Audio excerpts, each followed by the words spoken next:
You're not listening to an actual play podcast. Right here, we have our behind the scenes look at us and at content creators who we admire, who we follow, and have helped us, contributed back and forth, hands across the water, that kind of thing, in attack of opportunity.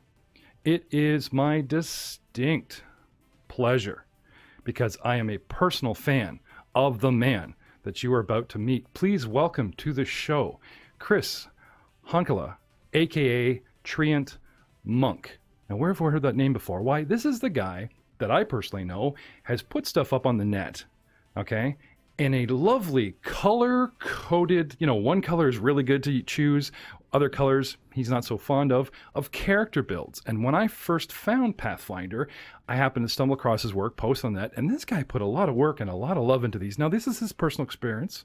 I don't think the man's like a bona fide expert, but just to have somebody break down feats for a class and actually give an explanation of why you would want to have this spell for druid or that spell for druid or this feat coming out of the gate at low level versus this feat later on was, well, it sped my journey along. And I'm really glad to meet you. Chris, thank you so much for being on the show. Thanks, Jeff. So, to start off, you know it, you love it. The very first question, we like to delve deep. Was there a personal point in your life when you discovered that you were a geek, a nerd, one of us? One of us. And by one of us, see this blue Snuggie I'm rocking here? This is close to a monk outfit as I could get going. Coupled with the shameless plug of a t-shirt. Hinting at the man from Assyrian and perhaps even met with Starfinder campaign, but I digress. Chris, tell us about what started your journey into the world of RPG. Okay. Well, as for being a nerd, I think I was born one. I mean, I have no memories of not being into swords and sorcery and science fiction and all that. I went to kindergarten and I was picking up sticks and pretending they were swords. I was introduced to D&D by my brother. That would have been in 1980. I was like 8 or 7, something like that. He had played it with some friends at junior high and brought it home, and we both fell in love with it. I didn't know I was a nerd because I always thought nerds were good at school and wore glasses, and so I didn't fit what I thought the definition of a nerd was until much later. I have an epiphany moment, actually, that where I knew that I was a nerd. And that's the one we're digging for. Okay. I was an adult, and I had moved out of my house, and I had moved in with my best friend as roommates, and we were watching The Simpsons. And in 1993, and there was an episode, and at the very beginning of the episode, they have the different openings, and the Monty Python foot came down and squished them. And we both laughed, because we both loved Monty Python. I mean, he had written the script, typed it out for Monty Python and the Holy Grail for fun. Like, that's where we were. And the episode was Homer Goes to College, where he meets the nerds. And they loved Monty Python, and they quoted it. They played D&D. They debated which Star Trek captain was the best. And then it kind of hit me. I'm like, oh, I'm not just a nerd. I'm a stereotypical one. We've all done that. We've all been there. Game master. So that was the moment where it clicked, where I realized I wasn't just unpopular. I was a nerd. How many games have devolved into just suddenly a random part of the Holy Grail being quoted, and then the rest of the movie playing out by everyone at the table in that moment? I've been there. You've been there. You know what I'm talking about. I do. That's absolutely great. I personally also do love Python, but this isn't about me. I'm trying so hard.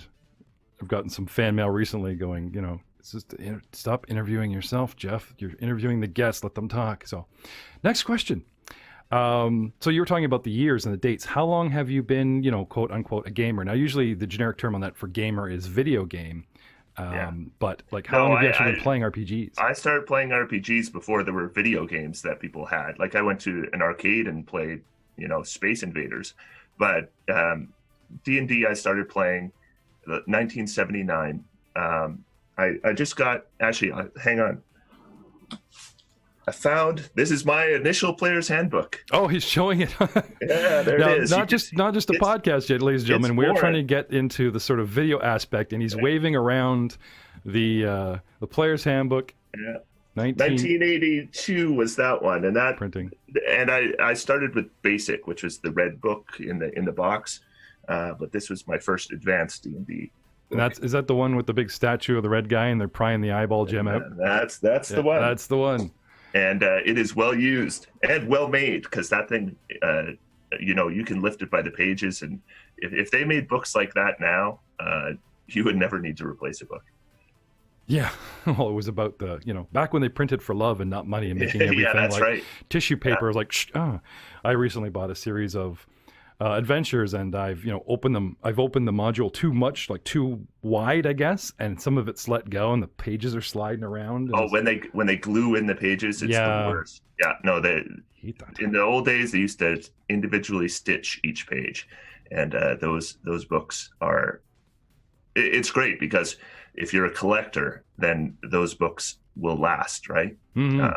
I have a friend who's avid collector of D&D stuff. He has, the white box, the original D&D. Yellow box. Yeah, he has like 6 of those, and they're all different printings. And there's one he has that we're not allowed to touch because it's like worth $10,000 or something crazy. Still in the plastic, like that other Simpsons episode where Buddy's got everybody on the wall. He's the collector. Everything he can still have in plastic, he does, yes. Now, we will definitely, I've also on the video here, I've got up the Goblin Cave, a D&D 5th edition stream that you're in. But before we get into that, I had touched earlier on, I would like to know what made you decide to sort of go public with your sort of build thoughts, this awesome color-coded setup where you're just putting it out there going, hey guys, I've played this game and this is what I think you should do, or I hope this kind of helps you. I found it immensely helpful and ballsy on your part that you just put that out there without people going, yes, no. So it started actually with 3.5 D&D, right? Because I was on, the Wizards of the Coast had their own forum at the time, and there was an optimization forum, and it was kind of a community. And one of the posters there, who was kind of my inspiration, his handle was Logic Ninja, and he did a guide for wizards called Logic Ninja's Guide to Wizards Being Batman. And I read it, and the style was kind of humorous and sarcastic and everything, and I loved it. But I hated his content because I disagreed with everything. All right. And so I started to post, criticisms, and then he'd say, well, why don't you just write your own guide? And I'm like, okay. So I did. I wrote Treantmonk's Guide to Wizards Being a God, and people liked it, and it did really well. And so I started writing other guides, and then Pathfinder came, right? And 3.5 had gotten so bogged down in too many books and too many rules. Yes, the monster rule set, right. they called it. Yeah, and so I was looking for a way out, right? And then Pathfinder started their playtest. And so I went to the Paizo website, right, to their forum. And there was a very negative vibe towards optimization there. Just hate posts about, these players who all they want to do is hog all the attention and all this stuff. And so I started to post there. And I thought, what these people need is some content. So that's where I started is I thought, I'm going to write as much as I can about Pathfinder. I'm going to get in and do class after class, so people can see that this isn't about wrecking your game, right? That's not the idea here. The idea is just so people, it's a guide to help people make these kind of characters. Yeah, right? Your work has a very logical, soft sell tone to it that I personally enjoyed. It wasn't what they call like the min-maxers going, oh, this is what you got to do, and then somebody else disagrees or whatever. You just laid it out going, this is what you should take and why. And I like the why. And I remember the first time I read your stuff, I was working on a character and I looked up a character or whatever, and you were actually disagreeing with some of my favorite low-level spells. And I was like, oh, but I like those spells. But funny enough, because you had laid it out in sort of a top to bottom form, I couldn't argue your point. It was a personal preference going, that's what hooked me on your work was like, I can disagree with this guy without getting mad at him because I could see his point. I can see how he built it because you laid it out so nicely, and there it was. And still my choice whether to read more of your work. It's still our choice to let you do it. Yeah. I don't want to tell anybody. I just need to stop right now and just make it clear. I don't want to tell anybody what spells they should like or don't like, or what character options they should like or don't like. If you like something, do it. It's fun. That's what it's about. These are just opinions. I'm not trying to tell anyone. Yeah, sorry, what to it do. was like effective. I have to repeat that sometimes because people think I'm trying to impose No. something on them, and I just want to make it clear. I love to share my opinion. I'm an opinionated guy, but if you're having fun using something I don't like, have your own fun, right? No, exactly. Sorry, and I didn't mean to. No, I just wanted to make paint that picture as a fan. I just wanted to make sure that was clear. How can we find these layouts? Because like I said, I found you when you hit the Pathfinder stuff. Do you have a message board that you haunt? Do you have somewhere beside the old wizards? Do you have your own website? Where can we find these layouts? Where can people look at these and make their own decisions? For the stuff I've written, if you Google Treantmonk, it's going to come up, right? But the Pathfinder stuff, and I don't even know where to find it anymore other than Googling it.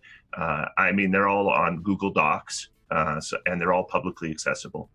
I mean, I have a WordPress account where I post new stuff that I've done, but the old stuff, it's out there, right? I mean, the Wizards of the Coast site doesn't exist anymore, but a lot of people asked if they could repost my stuff, and I've always said yes. So right on.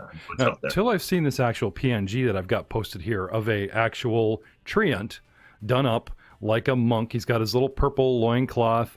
He's doing this sideways sort of kick, and he's got his little wooden staff. So a wooden creature holding a wooden staff, I personally find hilarious, but what I really like is how he's got leaves for fingers and has leaves for sort of the Fu Manchu eyebrows and everything going on here. It's a great picture. Is there an actual character in existence out there where you played a treant as a monk?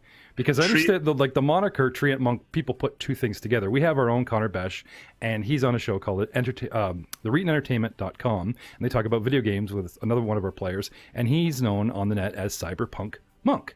He has a love for Shadowrun, and so it puts it together. It makes sense, right? So why the name? Why this name? There's no character to back it? Yeah, no, there's a reason for it, but it's not very... I don't like playing monks. Monks are probably my least favorite class. Okay, but you see, I came up through, basic first edition, second edition, and when third edition came out, this is the point where I started to post on the Wizards of the Coast website. It was the first point where the Monster Manual came out, and you could put you could give class levels to monsters, and I thought that was cool, but I thought it led to some really silly things, right? And a friend, Travis, and I were talking, and we talked about, some campaign, what we'd have to have is treants who are like, they're also monks, and they come in with flying drop kicks and stuff. So when I put my handle on Wizards of the Coast, I just did Treantmonk, just from that joke, right? Because it's absurd, right? Yeah, no, I get you. So I was just curious if there was an original kick, because you have the artwork, right? If there's an original character to go with it. No, the artwork came much, much later. It's actually just from like within the past year. So how did you end up streaming? Where did you go from that sort of personal gaming to deciding to post personal opinion content to help people with builds online, to making the sort of vodcast, or live, stream to game in a group? Where did that come from? Earlier this year, actually. So I stopped posting much actual content because I was dealing with some health issues, and then I came back and started to write some stuff, and it wasn't getting the views that I used to get, and I wasn't getting as many comments. What I really like is feedback, right? Because that's kind of the whole point, is people disagree, and then you sometimes agree with them, right? And then you change your mind, and I love that. But I wasn't getting as much of that. And then I thought, I need to really get out there. I'm going to get out there and just see what happens. And, because this is my passion, right? I love this. It's family, this, everything else, right? And so I figured I was going to try to increase my exposure. Right. And so that's where the YouTube idea came from. And that's why I do streaming now and all that stuff. So the stream is called the Goblin Cave RPG. Yeah. And when and where can, well, obviously it's on Twitch, but what nights do you guys stream? Okay, so we've had lots of scheduling issues lately, but the campaign is Blades of Waterdeep, and it's based off of Waterdeep Dragon Heist, and it just started, and it normally will be streaming on Mondays at around 4:30 Eastern Standard Time, and for about 3 or 4 hours. I have a really interesting character with it. I had this character concept that I thought was cool. It's a halfling who's a cleric, and he's a trickery cleric who worships Tamora, who's the goddess of luck, and all his spells they appear like somebody just got lucky. So if he casts a cure spell, he just says, "Chi, are you okay?" And then they realize that, oh, I put that drinking flask where I was hit with the weapon, and I'm not hurt as bad as I thought I was, kind of thing. It's cool. Right on. Right. No, that's very clever. The subtle, I love those shows where it looks like, it's a great scene in the Pirates Caribbean, and you see Johnny Depp running around setting up all this stuff, and then the fight ensues, and then he goes around collecting or using that setup in the fight, and it just looks like luck. Or you have that the flask, the Bible, or whatever, stop the bullet, and the guy pulls it last minute, that kind of thing. Yeah. No, that's a great trope. That never gets old. Yeah. So are you involved in any other public projects besides your own work, besides the Goblin Cave? Not at the moment. No, I do a YouTube channel. I do the one stream. We'll see what comes up. I'm basically looking for projects right now. So there will be other stuff in the future, I'm sure. Looking for projects, you say? I'm doing a podcast today. Yeah, that's right.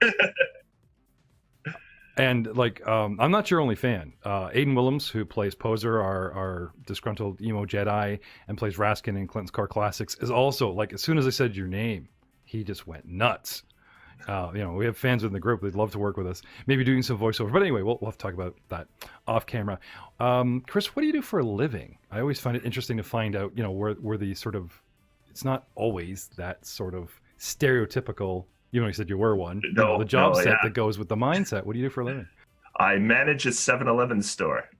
That's what I do. I've worked at 7-Eleven since 1993.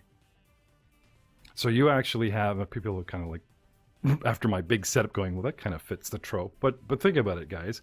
Here's a guy in customer service that deals with every walk of life that's in a hurry, whether it's cigarettes or whatever, right? And you have to engage people because that is your job, whether it's a quiet conversation or 2 minutes of make their day better, or just so that you don't get bored out of your skull, because I worked convenience back in the day.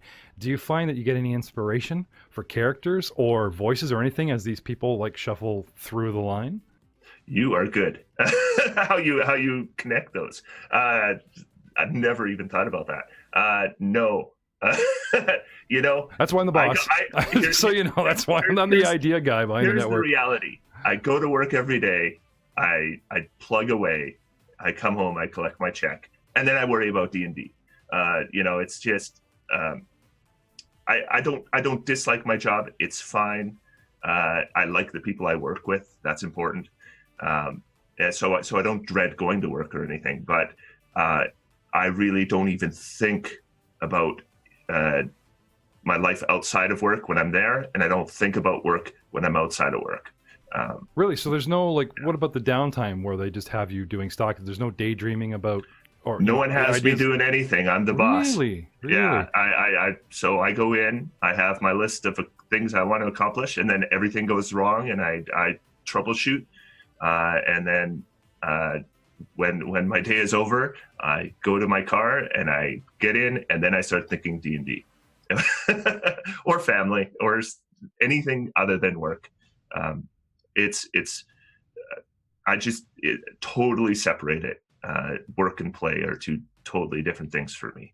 I don't get it's a way to provide for me and my family, and it's fine, but I don't love it. And if I could find a way to connect it to D&D, that'd be cool. I haven't found really a way to do that.